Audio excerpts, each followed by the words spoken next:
As-tu déjà rencontré quelqu'un qui n'a jamais entendu parler de l'histoire du Titanic ? Peu probable.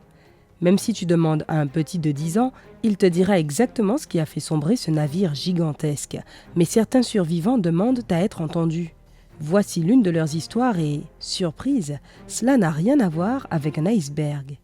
Le publicitaire arménien Vaginat Bihurat avait 25 ans au printemps 1912. Il a décrit dans ses mémoires ce qu'il s'est passé lors de son voyage en direction de l'Amérique sur le bateau le plus connu du monde. Petit quiz rapide. Te rappelles-tu la date à laquelle le Titanic a quitté le port de Southampton ? J'ai entendu le 10 avril 1912. Oui, c'est bien ça. Revenons à nos moutons. En 1912, Vaginat avait publié quelques livres avec son père, un célèbre écrivain arménien. Sa mission était d'amener les livres en Amérique. Cependant, il avait des problèmes de santé. On l'a donc refusé au consulat en premier lieu, mais il a obtenu les papiers dont il avait besoin pour rentrer aux États-Unis après que son père a tiré quelques ficelles. Vaginat a pris le légendaire Orient Express d'Istanbul au Havre et de là, il s'est rendu à Southampton. Il a appris que le navire qui était sur le point de partir pour le Nouveau Monde était le Titanic, dont tout le monde parlait. Il était très intéressé par ce voyage et il est arrivé au port bien habillé et fraîchement rasé, avec une cape tendance et de grosses lunettes très populaires à l'époque en Amérique. L'écrivain a rencontré 3 hommes avec qui il a partagé la cabine 804. Il y avait 2 Anglais et un Français qui venaient d'Alsace du nom de Morin. Parce que Morin et Vaginat avaient environ le même âge et que Vaginat parlait un excellent français, ils sont vite devenus amis. Ils allaient sur le pont, au salon, au bar et à la librairie ensemble. Aucun n'aurait pu imaginer ce qu'allait devenir le bateau insubmersible quelques jours plus tard. Le 14 avril, les compagnons de cabine sont restés éveillés jusque tard dans la nuit, comme ils avaient l'habitude. Peu de temps après minuit, quelque chose a résonné, comme une grosse explosion qui a réveillé tout le monde. Bam ! Les lumières nocturnes se sont allumées et les Anglais ont été expulsés de leur lit par une force inexplicable. L'un d'eux s'est blessé à la tête et l'autre au bras. Les 2 nouveaux amis les ont aidés, ont pris quelques affaires avec eux et ont quitté la cabine, ignorant alors l'aventure qui les attendait. Vaginat n'avait pris que son passeport et tout l'argent qu'il avait, environ 54 000 $. Quelque chose ne tournait pas rond pourtant, les couloirs étaient plutôt calmes. Le groupe de jeunes hommes a tenté de découvrir ce qui se tramait. Aucun membre de l'équipage ne voulait dire quoi que ce soit, mais quelques minutes plus tard, il était indéniable que le Titanic était en train de sombrer. Vaginat a remarqué que les marins sortaient les canots de sauvetage et disaient qu'il n'y en avait que pour les femmes et les enfants. Quelques hommes ont tenté de s'y faufiler, mais des coups de feu ont été tirés pour les en empêcher. Vaginat et Morin se sont regardés, comprenant qu'ils avaient 2 solutions. Rester sur le bateau qui coulait et dire au revoir à leur futur, ou au moins tenter de sauver leur peau en sautant dans l'eau. Ils voulaient tous les 2 vivre et ils savaient bien nager, alors le choix était évident. Morin a réussi à obtenir des gilets de sauvetage.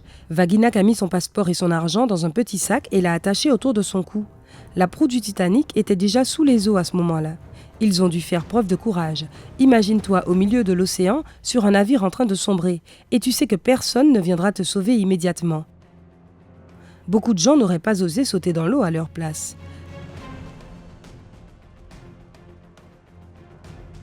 Donc, Vaginat et Morin ont sauté dans l'eau et ont immédiatement été séparés par une grosse vague.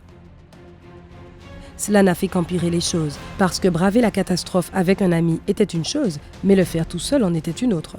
L'eau dans l'Atlantique Nord cette nuit était gelée, il faisait environ moins 2 degrés. Le jeune écrivain a senti ses bras et ses jambes devenir insensibles, et il s'affaiblissait de seconde en seconde. Il a perdu son gilet de sauvetage, et son seul espoir était un canot de sauvetage.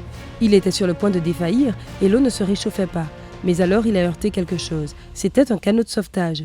Mais si tu t'attends à une fin heureuse, je vais te décevoir. Le canot était tellement surpeuplé qu'on a repoussé le jeune homme avec une pagaie quand il a essayé de s'accrocher à l'embarcation. Il a supplié qu'on l'aide, mais on a refusé. Leur logique était simple, un homme supplémentaire ferait couler le canot et personne ne survivrait. Il devait laisser partir le canot. Et ce qui lui est arrivé ensuite était un miracle. Vaginat s'est réveillé vivant à bord d'un autre navire. C'était le Carpathia et il était en route pour New York avec quelques survivants à bord. L'écrivain avait de terribles maux de tête et voyait double, mais il avait néanmoins réussi à s'échapper de l'océan glacé. Comment a-t-il fait ça ? Il ne se souvenait de rien. Le lendemain au soir, le navire est entré à New York.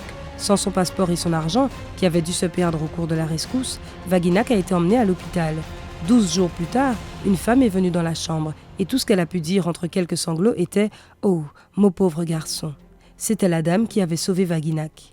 Madame Astor était une dame de la cinquantaine et elle a dit au jeune homme que le canot dans lequel il avait essayé de monter n'était pas tout à fait parti sans lui.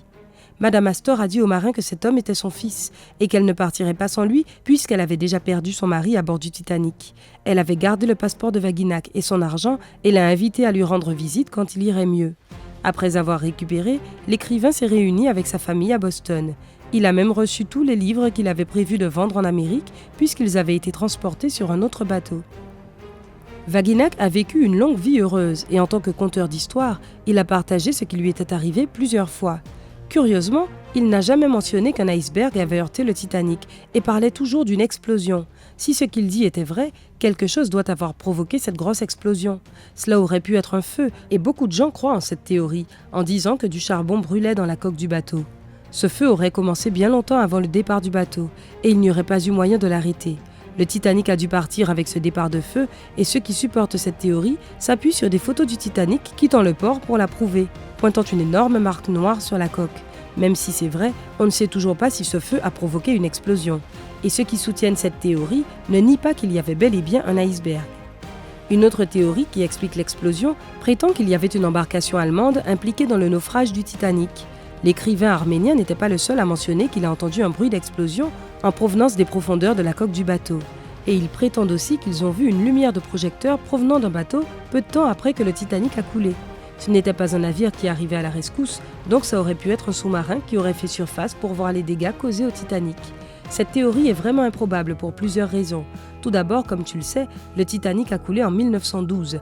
Nous étions encore en temps de paix. Aucun pays au monde n'aurait osé tuer des milliers de gens et provoquer les autres pays sans raison. De plus, les sous-marins européens n'auraient pas pu aller si loin à cette époque. Et ils n'auraient pas pu rester dans cette zone non plus. Ils n'auraient pas pu survivre bien longtemps. Enfin, toucher une cible qui bouge rapidement la nuit reste un défi pour des sous-marins encore aujourd'hui, et c'était impossible en 1912. Il est difficile de savoir comment cet homme a réussi à se souvenir de toutes ces choses. Après une telle tragédie, l'incertitude demeure très présente.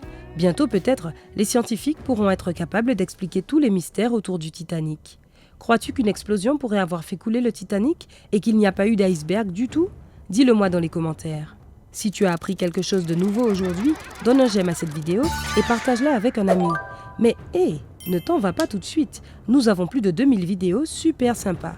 Il te suffit de choisir celle qui te dit le plus, de la lancer et de profiter. Reste avec nous sur Sympa.